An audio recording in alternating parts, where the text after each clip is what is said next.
ปารมณ์ถ้าผัสสะนั้นเกิดขึ้นเพราะเสียงหรือสัทธารมณ์นะผัสสะนั้นก็จะเป็นไปทางหูนะครับทางหูผัสสะก็ขึ้นอยู่กับทวารเวทนาก็ขึ้นอยู่กับทวารเหมือนกันซึ่งเวทนาเป็นเจตสิกที่เกิดร่วมกับจิตทุกดวงผัสสะก็เช่นเดียวกันนะครับผัสสะก็เกิดร่วมกับจิตทุกดวงเพราะเป็นสัพพะจิตตสาธารณเจตสิกเหมือนกันจิตจะขาดเจตสิกที่เป็นผัสสะเวทนาสัญญาเจตนาเอกคตาชีวิตินทรีย์มนสิการไม่ได้แต่ในหัวข้อนี้ท่านยกเอาตัวเวทนาขึ้นมาเป็นประธานเพราะเราพูดถึงเรื่องของเวทนานุปัสสนาสติปัฏฐานในการที่จะเจริญแล้วก็ทำให้เวทนานุปัสสนาสติปัฏฐานของผู้ที่ปฏิบัติเจริญยิ่งขึ้นก็ต้องรู้ชัดในเรื่องของเวทนานะครับรู้ชัดยังไงก็รู้ชัดว่าเวทนามีสภาพของการเสวยอารมณ์เวทนาเกิดจากอะไรเวทนาจะดับเพราะอะไรดับอะไรเป็นคุณของเวทนาอะไรเป็นโทษของเวทนาแล้วข้อปฏิบัติให้ถึงความดับของเวทนาเป็นอย่างไรนะครับแล้วก็อุบายในการสลัดออกจากเวทนานั้นคืออะไรอันนี้เราก็ศึกษาตามที่พระสัมมาสัมพุทธเจ้าได้แสดงไว้ในพระไตรปิฎกนะครับมีอยู่ถึง 84,000 พระธรรมขันธ์นะครับเราแยกเป็นในส่วนที่เป็นพระวินัยปิฎก21,000 พระธรรมขันธ์ในส่วนที่เป็นพระสุตตันตปิฎก21,000 พระธรรมขันธ์แล้วในส่วนที่เป็นพระอภิธรรมปิฎก42,000 พระธรรมขันธ์รวมกันก็เป็น 84,000 พระธรรมขันธ์ซึ่งมากมายก็ต้องมีข้อธรรมหรือพระสูตรใดสูตรหนึ่งที่ตรงกับอัธยาศัยของพวกเรานะครับของพวกเรานะครับเมื่อเรามีอัธยาศัยในพระสูตรไหนเราก็ศึกษาแล้วก็ทำความเข้าใจแล้วก็ท่องบนสาธยายเพราะว่าการที่จะตรัสรู้ธรรมได้นั้นพระพุทธองค์ได้ตรัสไว้นะครับแล้วพระสารีบุตรก็นำมารวบรวมไว้ในปฏิสัมภิทานะครับเขาเรียกว่าเป็นวิมุตตายตนะห้ามีอะไรบ้างนะครับท่านบอกว่าผู้ที่จะตรัสรู้ธรรมได้หนึ่งคือบางคนจะตรัสรู้ในขณะที่ฟังธรรมในขณะที่ฟังธรรมอยู่พระพุทธองค์กำลังแสดงธรรมอยู่นะครับเขาฟังธรรมแล้วเขาก็ได้ตรัสรู้กันมากมายในสมัยพุทธกาลสองก็คือถ้าไม่ตรัสรู้ก็ทรงจำเอาไว้ทรงจำได้จำได้ก็เอาไปสาธยายเอาไปท่องบนสาธยายเอาไปสวดก็สามารถที่จะตรัสรู้ธรรมได้ข้อที่สามก็คือฟังก็แล้วก็ยังไม่ตรัสรู้สวดก็แล้วก็ยังไม่ตรัสรู้ข้อสามก็นำไปพิจารณาไต่ตองตึกไปในข้อธรรมที่ได้ยินได้ฟังมานั้นอันนี้ก็สามารถที่จะตรัสรู้ธรรมได้ข้อที่สี่นะครับข้อที่สี่ก็คือเมื่อเรามีการท่องบนสาธยายแล้วก็ทรงจำได้เขาให้เราแสดงนะครับให้เราเป็นผู้แสดงธรรมเวลาเราไปแสดงธรรม ก็สามารถที่จะตรัสรู้ธรรมได้ในขณะที่เรากำลังแสดงอยู่นั้นหรือว่าข้อต่อไปก็คือเราฟังแล้วก็ยังไม่ตรัสรู้นะครับเราท่องบนแล้วก็ไม่ตรัสรู้เราสาธยายแล้วก็ไม่ตรัสรู้เรานำไปแสดงแล้วก็ไม่ตรัสรู้เราต่อไปก็คือนำไปประพฤติปฏิบัตินำไปประพฤติปฏิบัติให้สมควรแก่ข้อปฏิบัติที่พระพุทธองค์แสดงไว้นะครับปฏิบัติคืออะไรก็มีสองอย่างนั่นก็คือได้แก่สมถะภาวนาแล้วก็วิปัสสนาภาวนาก็มีสองอย่างวิปัสสนาภาวนาเริ่มจากอะไรก็เริ่มจากสติปัฏฐานสี่เริ่มที่สติปัฏฐานสี่มีกายานุปัสสนาสติปัฏฐานเหมาะสมกับบุคคลที่มีราคะจริตมีราคะจริตต่อมาก็จะเป็นเวทนานุปัสสนาสติปัฏฐานเวทนานุปัสสนาสติปัฏฐานแล้วก็มีจิตตานุปัสสนาสติปัฏฐานธรรมานุปัสสนาสติปัฏฐานในการปฏิบัติวิปัสสนาหรือสติปัฏฐานเพื่อให้ได้มาวิปัสสนานั้นก็มีพระสูตรมากมายนะครับพระสูตรใหญ่ๆที่พระพุทธองค์แสดงไว้ก็เรียกว่าเป็นสติปัฏฐานสูตรนั่นสติปัฏฐานสูตรก็จะอยู่ในทีฆนิกายทีฆนิกายเล่มที่14เนี่ยเขาจะใช้ชื่อว่ามหาสติปัฏฐานสูตรและอีกที่หนึ่งนะครับปรากฏอยู่ในมัชฌิมนิกายนะครับในเล่มที่17อันนี้จะไม่มีคำว่ามหานะครับก็จะใช้สติปัฏฐานสูตรเราก็สามารถที่จะศึกษาได้ตามอัธยาศัยนะครับในส่วนที่รายการพระไตรปิฎกลอยฟ้านี้ก็นำมาแสดงนะครับเพราะอะไรก็เพราะว่าเราศึกษาในเรื่องของภาคพิธรรมนะครับแล้วในภาคพิธรรมเนี่ยในชั้นจุฬาโทในเรื่องขอ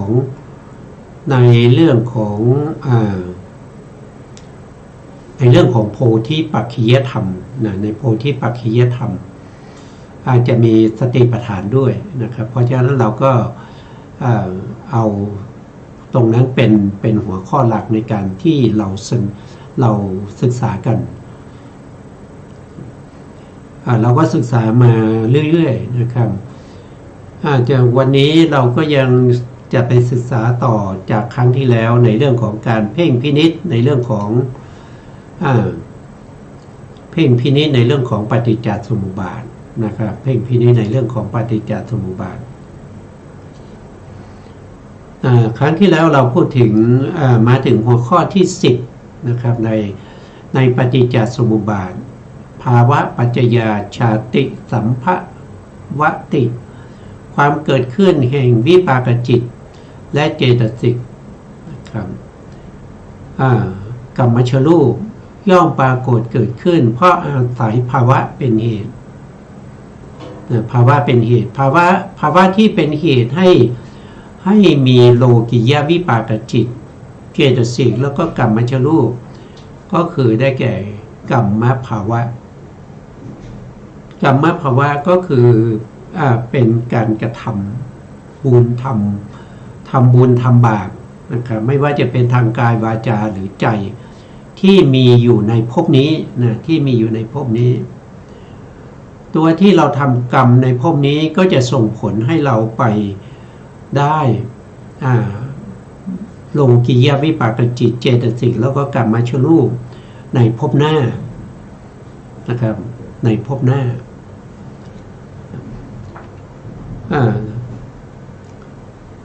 มาดูในข้อความภาวะปัจจยาชาติสัมภวติ ความเกิดขึ้นแห่งโลกียวิปากจิตเจตสิกและกรรมชรูปย่อมปรากฏเกิดขึ้นเพราะอาศัยภาวะเป็นเหตุนะครับภาวะมีสองอย่างนะครับที่เราศึกษามาก็มีอุปปาติภาวะแล้วก็กรรมภาวะนะครับตัวที่นำให้เราไปได้วิบากในภพหน้าก็จะเป็นกรรมภาวะนะครับเพราะว่าเป็นการกระทำนะไม่ว่าจะเป็นการกระทำทางกายวาจาใจก็ย่อมส่งผลได้นะครับทั้งในปฏิสนธิการและก็ปฏิการในภพหน้ากรรมภาวะนะครับท่านบอกว่ากรรมภาวะได้แก่อกุศลและเจตนา12อกุศลและเจตนา12โลกิยวิปากจิต17นะโลกิยะโทษทีโลกิยะกุศลเจตนา17นะไม่ใช่วิบากโทษทีอันนี้เป็นตัวกรรมภาวะเป็นตัวกรรมนะครับตัวกรรมนะครับตัวกรรมถ้ามีใครมาถามว่ากรรมมีเท่าไหร่นะครับเราก็ตอบได้นะครับตอบได้ก็คือกรรมมีอยู่29นะ29มาจากไหนก็คือเอาอกุศลเจตนา12บวกกับโลกิยะกุศลเจตนา17ก็เป็น29นั้นเป็นตัวกรรมนะครับที่เรากระทำไม่ว่าจะเกิดภพไหนชาติไหนก็มีอยู่อย่างนี้นะครับก็จะมีอยู่อย่างนี้ไม่มากนะไม่มากเกินกว่านี้เราก็ไม่น้อยเกินกว่านี้นะครับจะมีพระพุทธเจ้าองค์ไหนก็ตามนะครับก็จะมีแค่29นะครับอย่างเช่นยกตัวอย่างศาสนาของพระสมณโคดมอีก 2,400 กว่าปีก็จะหมดแล้วนะครับต่อไปก็จะมีพระศรีอริยเมตไตรนะครับท่านก็จะเป็นพระสัมมาสัมพุทธเจ้าองค์ใหม่ในภัตตกัปนี้หรือในโลกใบนี้นะครับแต่ไม่ใช่ว่าจะใกล้ๆนี้นะครับอีกยาวนานนะครับอย่างน้อยๆแผ่นดินนะครับจะสูงขึ้นประมาณ20 กิโลนับตั้งแต่พระพุทธเจ้าโคตมะไปจนถึงพระพุทธเจ้าพระศรีอริยเมตไตรนะครับยาวนานนะครับเป็นอาสงไขยหลายอาสงไขยปีนะครับอาสงไขยก็คือนับไม่ได้นะครับนานมากนะกว่าพระศรีอานจะมาอุบัติเป็นพระพุทธเจ้าเมื่อพระศรีอานมาอุบัติเป็นพระพุทธเจ้าแล้วท่านก็จะสอนแบบนี้เหมือนกับที่พระพุทธเจ้าโคตมะนะครับเป็นผู้ที่ได้สอนไว้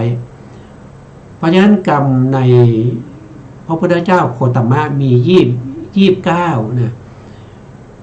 กรรมในสมณศาสนาของพระศรีอานก็ต้องมี29นะครับผู้ที่ปรารถนาจะไปเกิดร่วมชาติกับพระศรีอริยเมตไตรก็ต้องศึกษาพระธรรมคำสั่งสอนของพระสัมมาสัมพุทธเจ้าโคตมะเอาเป็นบาตรเป็นเบื้องต้นเป็นบารมีไปในศาสนาของพุทธเจ้าศรีอริยเมตไตรเราก็จะฟังธรรมแล้วก็ตรัสรู้นะครับไม่ต้องไปนั่งให้ปวดหลังนะไม่ต้องไปเดินจงกรมให้เท้าแตกนะครับไม่ต้องไปปฏิบัติอย่างอุกิจนะครับเราฟังธรรมแล้วก็ได้ตรัสรู้แล้วถ้าเราตั้งใจศึกษาพระธรรมคำสั่งสอนของพระพุทธเจ้าโคตมะเอาไว้เป็นบารมีเราก็จะปลอดภัยนะครับปลอดภัยจากอะไรปลอดภัยจากอบายทุกข์ปลอดภัยจากการไปเกิดเป็นสัตว์นรก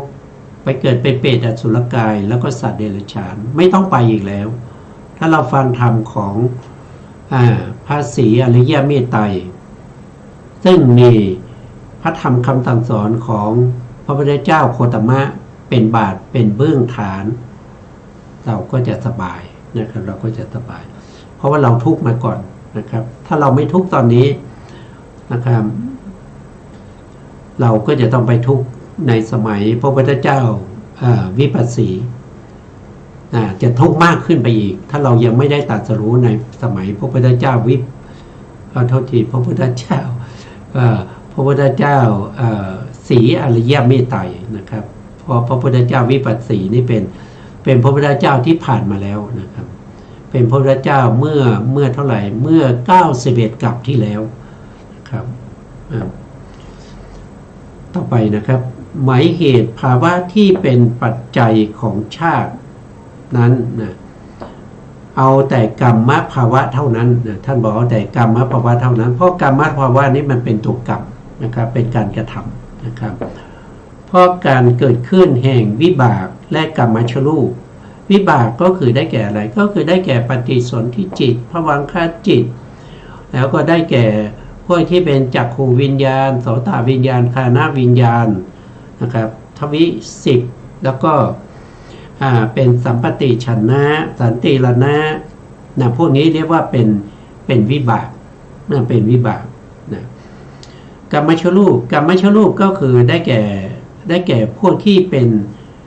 ประสาทตาประสาทหูประสาทจมูกประสาทลิ้นประสาทกายแล้วก็ความเป็นหญิงเป็นชายเรียกว่าภาวะรูปแล้วก็หัตถยรูปเป็นที่อาศัยเกิดของจิตและเจตสิกต่อจากนั้นก็ยังมีชีวิตรูปก็เป็นกรรมชรูปที่คอยรักษาธรรมที่เกิดร่วมกับตัวเองหรือเกิดร่วมกันในกะลาเดียวกันนะครับที่เป็นกลุ่มที่เป็นกลุ่มอย่างกลุ่มในที่นี้หมายถึงอะไรก็คือหมายถึงว่าสมมติว่าเป็นจักขุประสาทอย่างเงี้ยจักขุประสาทนี้ก็จะเกิดในตาดำนะครับเกิดในกลางตาดำแล้วตรงกลางตาดำนั้นจักขุประสาทเนี่ยมีมากมายนะครับมีมากมายไม่ใช่จะมีเฉพาะกะลาผิวท่านบอกว่าตรงกลางตาดำนะมันเท่ากับหัวเขานะตัวจักขุประสาทนะซึ่งเป็นความใสของมหาพุทธรูปที่สามารถจะรับรูปารมณ์ก็คือเงาเหมือนกระจกเงานะครับรูปที่อยู่ในกระจกเงาเหมือนกันเลยนะครับเหมือนกันเลยนะครับกระจกเงาเหมือนกับความใสของมหาพุทธรูปความใสของมหาพุทธรูปตรงนี้เกิดจากกรรมเกิดจากกรรมนะครับสามารถที่จะสะท้อนรูปทั้งหลายนะครับรูปทั้งหลายก็คือสีต่างๆที่ปรากฏอยู่ข้างหน้าที่จะเห็นได้นะครับอันนี้จะสะท้อนเข้าไปในความใสของมหาพุทธรูปอันเกิดจากกรรมเมื่อกระท้อนสะท้อนเข้าไปกระทบกับประสาทตาก็จะทำให้เกิดจักขูวิญญาณอันนี้เป็นจิตนะครับก็คือทวิปัญจวิญญาณจิต10นั่นแหละเป็นยกมา1ก็คือจักขูวิญญาณส่วนตัวความใสของมหาพุทธรูปนั้นก็เกิดจากกรรมเหมือนกันแต่เป็นรูปธรรมนะเป็นรูปธรรมแล้วก็มีอารมณ์ก็คือรูปารมณ์เกิดจากสมุฏฐานทั้ง4รูปารมณ์นั้นอาจจะเกิดจากกรรมก็ได้เกิดจากจิตก็ได้เกิดจากอุตุก็ได้เกิดจากอาหารก็ได้ทั้ง4สมุฏฐานนะครับเมื่อกระทบกันจักขูวิญญาณก็เกิดขึ้นอันนี้แหละเขาเรียกว่าเป็นผลของกรรมภาวะตรงนี้มีเท่าไหร่นะถ้าถามว่าตรงตาเนี่ยที่อาศัยทวารทางตาเกิดขึ้นเนี่ยตรงตาเนี่ยมีเท่าไหร่ตรงตานี้ก็มีรูปด้วยเป็นกรรมชรูปใช่ไหมครับแล้วก็มีจักขูวิญญาณด้วยอันนี้ก็เป็น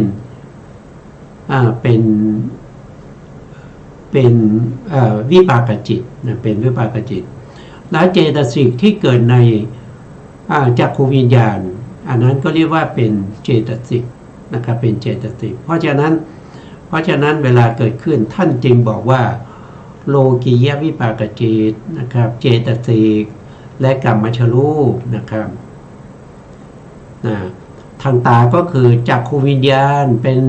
วิปากจิตเจตสิกก็คือได้แก่สภาพจิตตาสาธารณเจตสิก7 ดวงกรรมชรูปก็คือได้แก่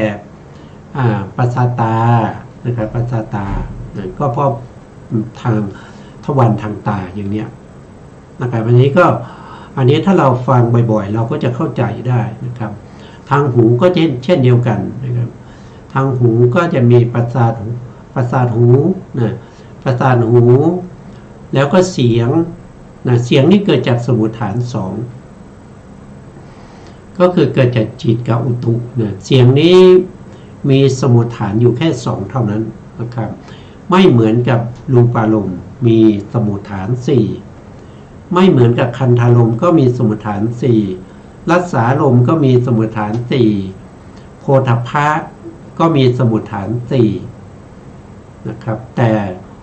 เสียงนะสัทธารมณ์มีสมุฏฐาน2นะก็จะเกิดอย่างนี้แหละนะเกิดอย่างนี้นะ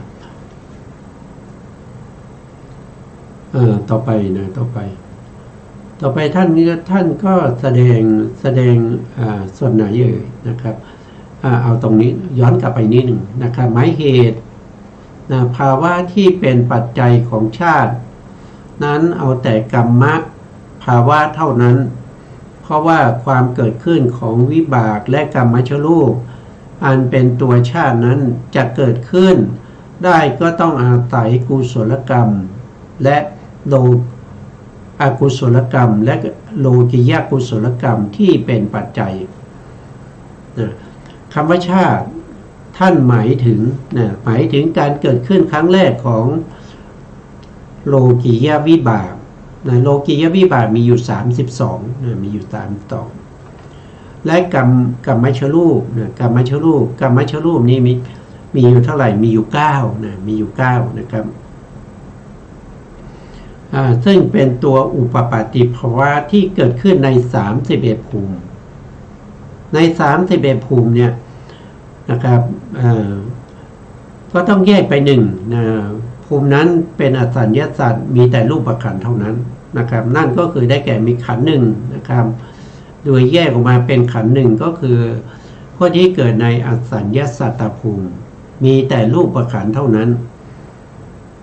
ไม่มีเวทนาขันธ์สัญญาขันธ์สังขารขันธ์แล้วก็วิญญาณขันธ์ไม่มีในอสัญญาสัตตภูมิมีขันธ์1นะครับหรือเราเรียกว่าเป็นเอกโวกาลภูมินะก็คือขันธ์1อันที่2ก็คือมีขันธ์4ก็เป็นจตุโวกาลภูมินะมีขันธ์4นี้จะเป็นนามขันธ์นามขันธ์4ก็คือได้แก่1คือเวทนาขันธ์2สัญญาขันธ์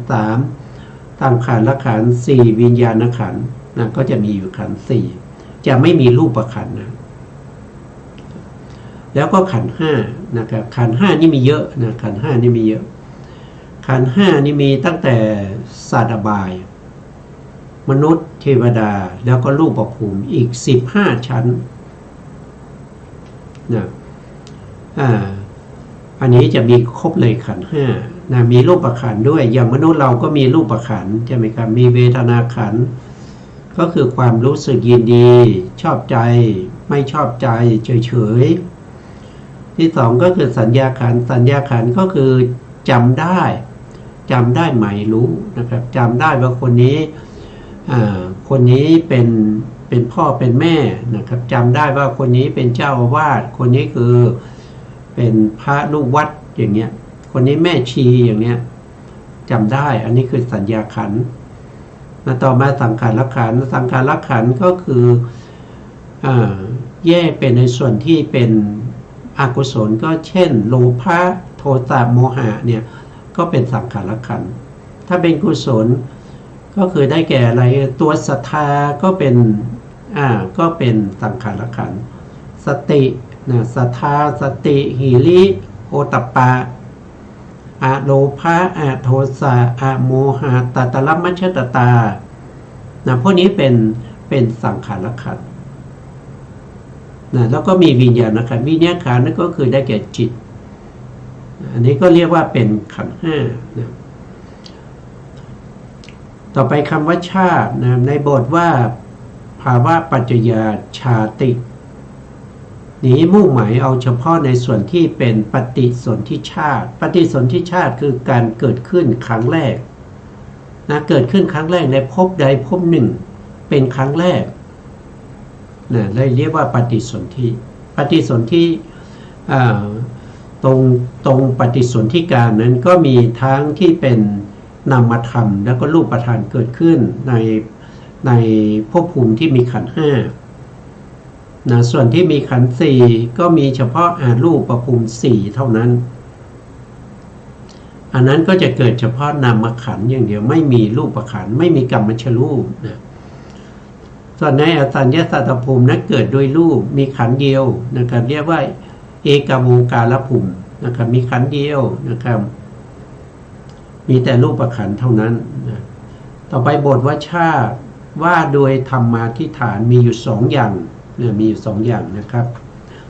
สองอย่างก็คือได้แก่หนึ่งก็คือนามชาตินะครับก็คือได้แก่พวกที่เป็นนามนะเป็นนามได้แก่อะไรก็คือได้แก่พวกจิตเจตสิกเนี่ยนะครับ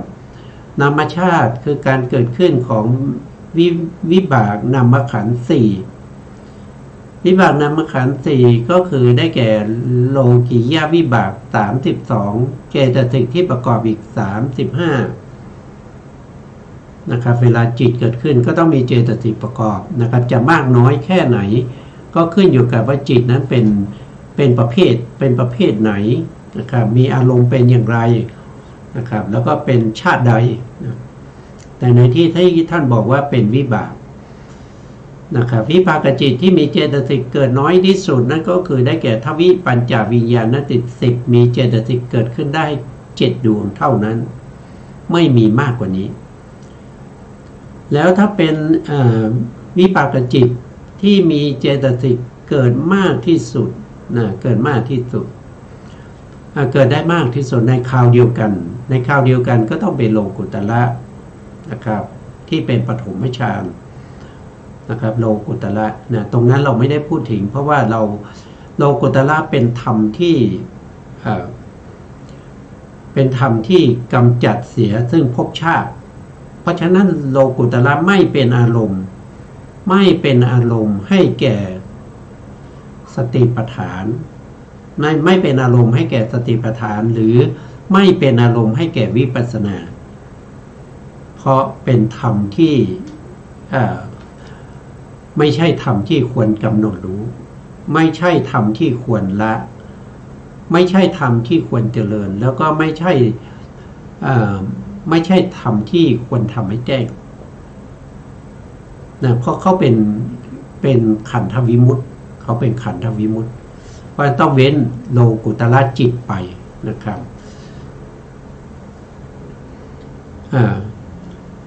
นามชาติก็คือโลกิยะวิปากจิต32เจตสิก35เจตสิก35นี่คือหมายถึงเจตสิกที่เกิดได้ทั้งหมดแต่ว่าไม่ใช่จะเกิดพร้อมกันนะ35เนี่ยมันมีเจตสิกบางดวงนะครับที่เกิดพร้อมกันไม่ได้อย่างเช่นอัปปมัญญานะอัปปมัญญาเจตสิกก็คือได้แก่กรุณากับมุทิตาจะไม่เกิดพร้อมกันแล้วปกติก็จะไม่เกิดนะครับถ้าผู้นั้นเขาไม่ได้เจริญเมตตากรุณามุทิตาอุเบกขาเนี่ยนะพวกนั้นอัปปมัญญาก็จะไม่เกิดนะเจตสิกเหล่านั้นเจตสิกโดยเฉพาะเจตสิก2ดวงที่เป็นอัปปมัญญา2ก็คือกรุณากับมุทิตาจะไม่เกิดร่วมกันแล้วก็จะไม่เกิดพร้อมกันหรือบางโดยส่วนมากเขาไม่เกิดนะถ้าบุคคลคนนั้นไม่ได้เจริญกรุณาไม่ได้เจริญมุทิตาเจตสิก2ดวงนั้นไม่เกิดนะบางคนสงสัยว่าแล้วเมตตาล่ะเมตตาเพราะว่าอัปปมัญญามี4ใช่ไหมครับเมตตาล่ะเมตตาเกิดไหมเมตตาก็เช่นเดียวกันนะครับถ้าเราไม่ได้เจริญเมตตาก็ไม่เกิดแต่ตัวองค์ธรรมเขานั้นเกิดองค์ธรรมเขาก็คือได้แก่อาโทสะนะอาโทสะคือตัวเมตตา แต่ในขณะที่เราไม่ได้เจริญเมตตาเนี่ยโทสะเขาไม่ได้ทำหน้าที่ในเรื่องของการแผ่เมตตา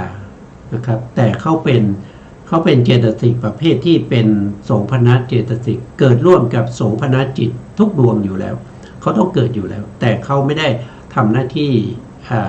แผ่เมตตาในขณะที่บุคคลนั้นไม่ได้เจริญเมตตาภาวนานะครับเพราะนั้นเจตสิกเจตสิกจึงไม่สามารถที่จะประกอบกับวิปากจิตได้ถึง3-5แต่3-5ในที่นี้หมายถึงว่าสามารถเกิดได้ตามนั้นนะครับแต่นับจริงๆแล้วไม่ถึงเขาเกิดสลับกันนะครับเขาเกิดสลับกันเช่นกรุณากับมุทิตาถ้าเจริญกรุณาจะไม่มีมุทิตาเจริญมุทิตาจะไม่มีกรุณานะครับอย่างนี้เป็นต้นนะสองก็คือรูปชาติการเกิดขึ้นของกรรมชรูปนะรูปชาติก็คือการเกิดขึ้นของกรรมชรูปการเกิดขึ้นของกรรมชรูปกรรมชรูปที่เกิดขึ้นครั้งแรกเดี๋ยวจะมีนะครับยังไม่อธิบายต่อไปก่อนชาติว่าด้วยการมีอยู่3นะครับคำว่าชาติเนี่ยคือการเกิดขึ้นนะครับมีอยู่3ท่านบอกนะครับก็คือ1ก็คือปฏิสนธิชาติปฏิสนธิชาติก็คือการเกิดขึ้นครั้งแรกในภพใดก็ตามแล้วอะไรเกิดขึ้นก็คือได้แก่พวกที่เป็นปฏิสนธิจิต19เจตสิก35แล้วก็กรรมชรูป374ที่เกิดขึ้นครั้งแรกในภพนั้นเขาเรียกว่าเป็นปฏิสนธิชาติเป็นปฏิสนธิชาติปฏิสนธิจิต19เราก็รู้แล้วนะครับพูดหลายครั้งนะทวนอีกนิดก็ดีนะครับก็จะมีอุเบกขาสันติระนาจิต2นี่เป็นวิบากแล้วก็ทำหน้าที่เกิดเขาทำหน้าที่5อย่างนะจิต2ดวงเนี่ยอุเบกขาสันติระนาเนี่ยเขาทำหน้าที่อะไรบ้างนะก็ทำหน้าที่ปฏิสนธิตรงนี้นะปฏิสนธินะเขาทำหน้าที่ปฏิสนธิเขาทำหน้าที่สันติระนาเขาทำหน้าที่ภวังคจิตเขาทำหน้าที่จุติจิตแล้วสุดท้ายเขาทำเขาก็ทำหน้าที่เขาเรียกว่าตาทาลัมมนะครั้งแรกเขาทำหน้าที่ปฏิสนธิหลังจากนั้นก็ทำหน้าที่ภวังค์ทำหน้าที่ภวังค์แล้วในช่วงที่เป็นวิถีที่มีอารมณ์มีกำลังมากเขาก็ไปทำหน้าที่เป็นตถาลัมมนะในขณะที่เกิดขึ้นในภวังค์ที่เป็นทางตามีนิพพานรูปนะมีนิพพานรูปเป็นอารมณ์เขาก็จะเกิดเป็นตันติระนากิจเขาทำหน้าที่ตันติระนากิจสุดท้ายที่สุดเขาก็ทำหน้าที่จุติก็คือตายมีอยู่2ดวงเท่านั้นนะที่ทำหน้าที่5อย่างนะครับต่อมาก็จะเป็นมหาวิบากทำหน้าที่4อย่างปฏิสนธิภวังค์จุติและตถาลัมมนะรวมกันก็เป็น10นะครับแล้วหลังจากนั้นก็ยังมีรูปาวจรวิบากมีอยู่5ดวงนำไปเกิดเป็นพรหมเป็นรูปประพรหมอันนี้ก็เป็น15แล้วก็ยังมีรูปวิบากอีก4อันนั้นก็นำไปเกิดเป็นรูปประพรหมรวมกันก็เป็น19ดวงมีเจตสิกประกอบ35ตามสมควรบางดวงโดยส่วนมากแล้วไม่ถึง35นะครับแต่ว่าโดยรวมก็เป็น35และกรรมชรูป374กรรมชรูปที่เป็น3เกิดที่ไหนนะครับกรรมชรูป3ก็คือเกิดในครรภ์นะเกิดในครรภ์เกิดในไข่นะพวกที่เป็นเกิดในไข่เกิดในครรภ์เนี่ยนะครับก็จะมีกรรมชรูปเกิดขึ้นครั้งแรก3กะลานะก็จะมีอะไรบ้างนะ3กะลาก็มีภาวะนะภาวะรูป นะครับภาวะรูปความเป็นหญิงหรือเป็นชายอย่างเดียวเท่านั้นนะไม่เกิดพร้อมกันนะหญิงชายเนี่ยมีอย่างเดียวนะครับและต่อมาที่สองก็คือหัตถยรูปนะครับก็คือหัตถยรูปเป็นรูปที่เป็นที่อาศัยเกิดของนามธรรมสามก็คือได้แก่กายทัศกกะลารวมแล้วก็จะมีสามกะลานะครับต่อมาก็เป็นเจ็ดนะครับเป็นเจ็ดนี้จะเป็นประเภทที่เกิดด้วยโอปปาติกะในเกณฑ์ในกามภูมิคือเกิดเป็นสัตว์นรกอย่างเนี้ยนะครับก็จะมีเจ็ดกะลาเลยสัตว์นรกนะครับเปรตเป็นบางจำพวกอสุรกายนะครับแล้วก็มีเทวดาเจ็ดคืออะไรเจ็ดก็คือได้แก่จักขุนะครับจักขุทัตตกกะลาภโสตทัตตกกะลาภคานะทัตตกกะลาภชิวหทัตตกกะลาภกายทัตตกะลาภอันนี้มีห้าแล้วก็คือตาหูจมูกลิ้นกายอันนี้เป็นห้าหกก็คือได้แก่ภาวะภาวะรูปเป็นหญิงหรือเป็นชายอย่างเดียวก็เป็นหกเจ็ดก็คืออะไรเจ็ดก็คือหัตถยวัตถุก็เกิดรวมกันนะครับรวมกันก็เป็นเจ็ดอย่างส่วนสี่อย่างนั้นสี่อย่างนั้นเกิดในรูปภูมิ15 ภูมิด้วยกันเวนัสสันนะครับรูปภูมิ15 ภูมิจะมีกะลาภเกิดขึ้น4เขาเกิดด้วยโอปปาติกะไม่ต้องอาศัยพ่อแม่เกิดผุดโตทันทีเหมือนกับเทวดาก็จะมี4อย่าง4อย่างคืออะไร4อย่างก็คือได้แก่หนึ่งก็คือจักขุนะครับจักขุก็คือประสาทตาจักขุทัสสะกะลาภ2โสตทัสสะกะลาภ3วัตถุทัสสะกะลาภ4ชีวิตะนวกะกะลาภก็จะมี4อย่างเกิดเป็นรูปพรหมนะครับอันนี้เป็นกรรมชรูปนะต่อไปชาติว่าด้วยการประเภทที่สองได้แก่สันตติชาติสันตติชาติก็คือสันตติชาติก็คือได้แก่การสืบต่อของเจตสิกจิตและเจตสิกจิตเจตสิกและรูปทั้งหมดเนี่ยที่มันมีสืบต่อกันไปเรื่อยๆสืบต่อกันไปเรื่อยๆตั้งแต่เกิดจนถึงตายอันนี้เรียกว่าเป็นสันตติชาติต่อไปที่3คณิกะชาติคณิกะชาติได้แก่การเกิดขึ้นขนาดหนึ่งของจิตเจตสิกแล้วก็รูปอันนี้คือการเกิดขึ้นในขนาดแรกนะครับในขนาดแรกของจิตเจตสิกแล้วก็รูปตลอดนะครับตั้งแต่เราปฏิสนธิไปจนถึงเราตายที่มันเกิดขึ้นนะครับเพราะว่าจิตดวงหนึ่งเกิดขึ้นมามีขนาด3ขนาดเล็กๆนะครับจิตเกิดเจตสิกก็เกิดร่วมด้วยเมื่อเรากล่าวถึงจิตแล้วไม่จำเป็นที่จะต้องพูดถึงเจตสิกเพราะรู้อยู่แล้วเขาเกิดร่วมกันเกิดพร้อมกันดับพร้อมกันรู้อารมณ์เดียวกันอาศัยวัตถุเดียวกันเกิดขึ้น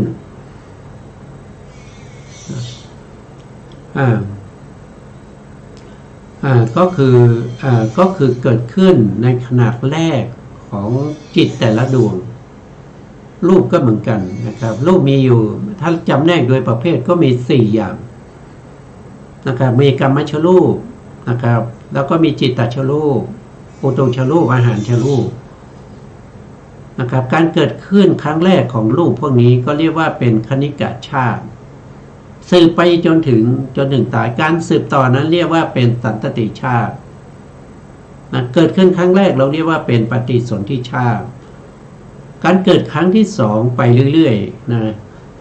พวกนี้เรียกว่าสันตติชาติแล้วก็แต่ละขณะก็เรียกว่าคณิกะชาติอันนี้ก็เราก็ต้องเพ่งพินิจนะเพราะว่าพระธรรมคำสั่งสอนของพระเจ้าท่านบอกให้เพ่งพินิจปฏิจจสมุปบาทเพ่งพินิจ3อย่างก็คือได้แก่เพ่งพินิจในเรื่องของอายตนะ12ธาตุ18แล้วก็ปฏิจจสมุปบาท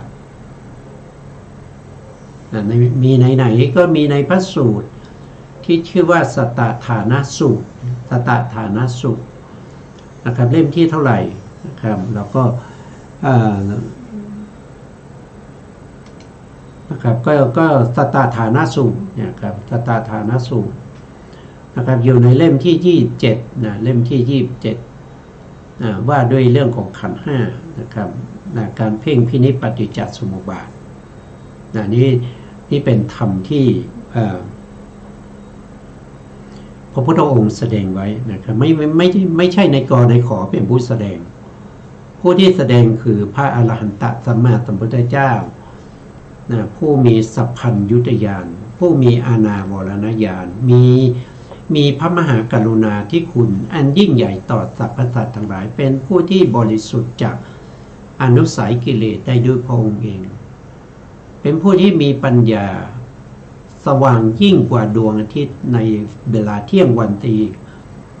เพราะฉะนั้นถ้าเราไม่ยึดเอาบุคคลนี้เป็นศาสดาไม่ยึดเอาบุคคลนี้เป็นครูอาจารย์แล้วเราจะไปยึดเอาใครคนแบบนี้หาไม่ได้นะคนแบบนี้หาไม่ได้แล้วนะครับตอนนี้ไม่มีแล้วนะไม่มีแล้วท่านปรินิพพานไปแล้วแต่คำสอนของท่านยังอยู่นะครับคำสอนของท่าน 84,000 พระธรรมขันธ์ก็ยังอยู่ครบบริบูรณ์จะมีอีกครั้งหนึ่งก็รออีกหลายอสงไขยปีกว่าจะมีพระศรีอริยเมตไตรมาตรัสรู้เป็นพระอรหันตสัมมาสัมพุทธเจ้าองค์ที่5ในภัตตกัปนี้ท่านก็จะมาสอนให้พวกเราได้เข้าใจสิ่งเหล่านี้เหมือนกับที่พระพุทธเจ้าโคตมะได้สอนพวกเราเอาไว้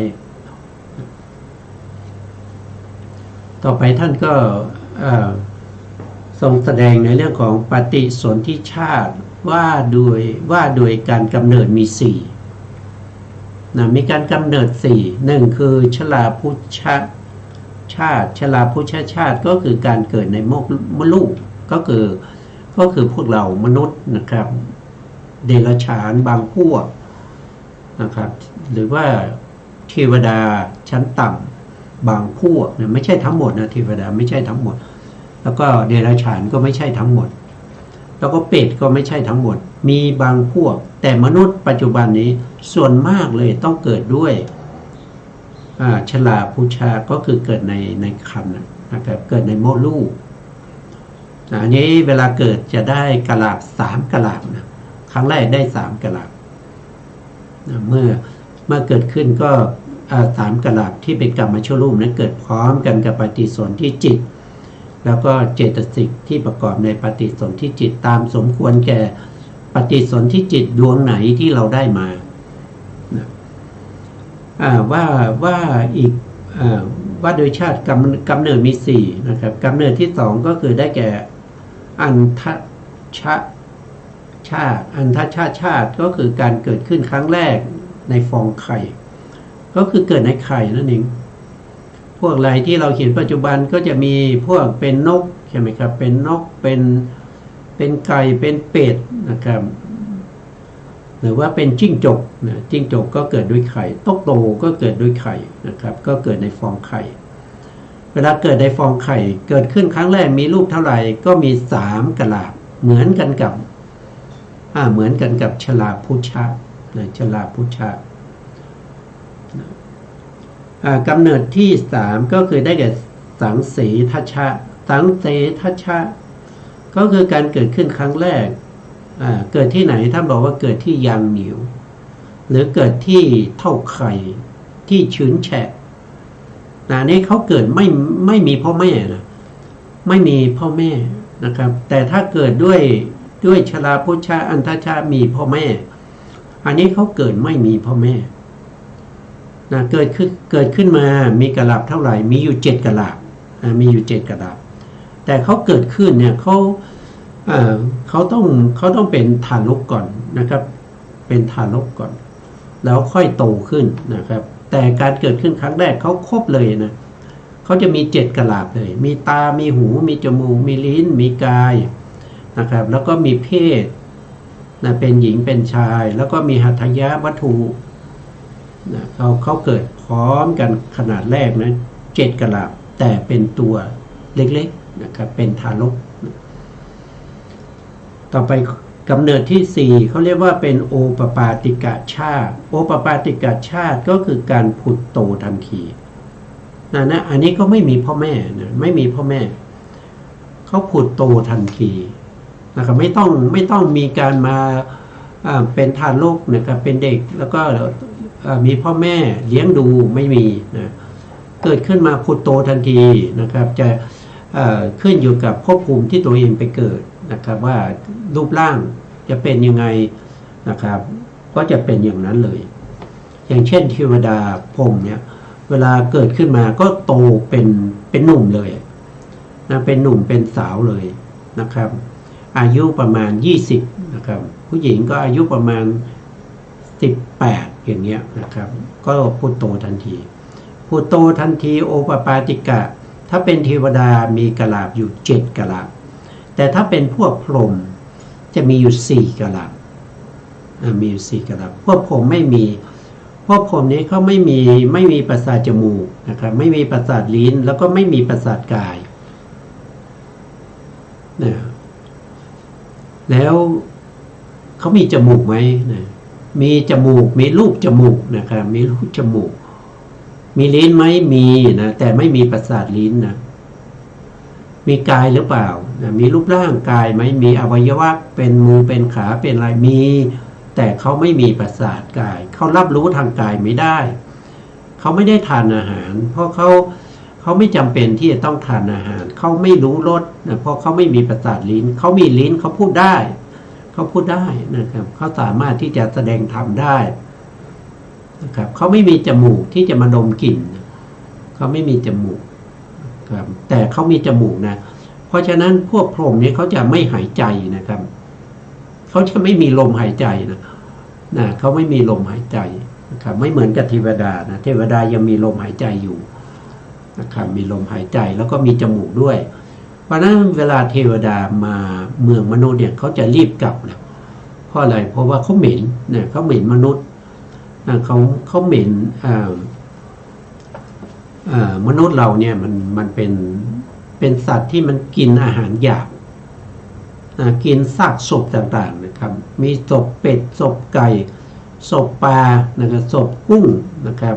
ที่หมักหมมอยู่ในร่างกายของเรานะมันเหม็นนะเทวดาเขามาเขาจะรีบกลับนะเขาไม่จำเป็นเขาไม่มานะครับเขาไม่จำเป็นเขาไม่มาแต่ถ้าเขามาเนี่ยแสดงว่าจำเป็นแล้วแต่เขาจะไม่อยู่นานนะครับมาแล้วจะรีบกลับเลยนะครับแม้กระทั่งเข้ามาเฝ้าพระพุทธองค์นะมาถามปัญหาพระพุทธองค์อย่างท้าวสักกะอย่างเทวดาทั่วไปเนี่ยเขามาแล้วเขาจะไม่นั่งนะเขาจะยืนเขาจะยืนถามปัญหาพอจบปัญหาเขารีบกลับเลยนะครับเพราะอะไรเขาเหม็นสาบอะไรเขาเหม็นสาบแม้กระทั่งพระพุทธเจ้านะครับพระพุทธเจ้าก็เป็นมนุษย์นะพระพุทธเจ้าก็เป็นมนุษย์ก็กินนะก็ต้องฉันอาหารนะครับต้องฉันอาหารต้องบิณฑบาตก็ได้อาหารตามปกติที่พวกเรากินกันนะก็ไปบิณฑบาตนะครับบางครั้งต้องไปบิณฑบาตคนที่เขาใส่บาตรเนี่ยเป็นคนที่ยากจนนะบางครั้งเนี่ยยากจนไม่มีอะไรจะกินนะครับเก็บขนมปังในถังขยะได้ขนมปังนั้นก็ใกล้จะบูดนะครับใกล้จะบูดแล้วนะครับก็คิดว่าจะกินนะครับพอเห็นพระพุทธเจ้าก็นึกได้นะว่าโอ้เราเกิดมาชาตินี้มันยากจนเหลือเกินอาหารก็ไม่มีกิน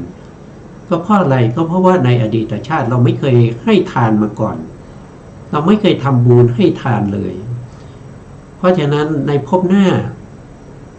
เราอย่าได้ทุกข์ยากอย่างนี้เลยนะครับเพราะฉะนั้นก็น้อมเอาสิ่งที่ตัวเองกำลังจะกินนั้นไปถวายแด่พระพุทธเจ้านะครับพระพุทธเจ้าเดินมาบิณฑบาตเขาก็ใส่บาตรเมื่อใส่บาตรแล้วก็คิดในใจว่าโอ้เรานี่บาปเหลือเกินเอาเศษอาหารในถังขยะไปใส่บาตรพระพุทธเจ้าพระพุทธเจ้าไม่ฉันหรอกนะคิดในใจอย่างนั้น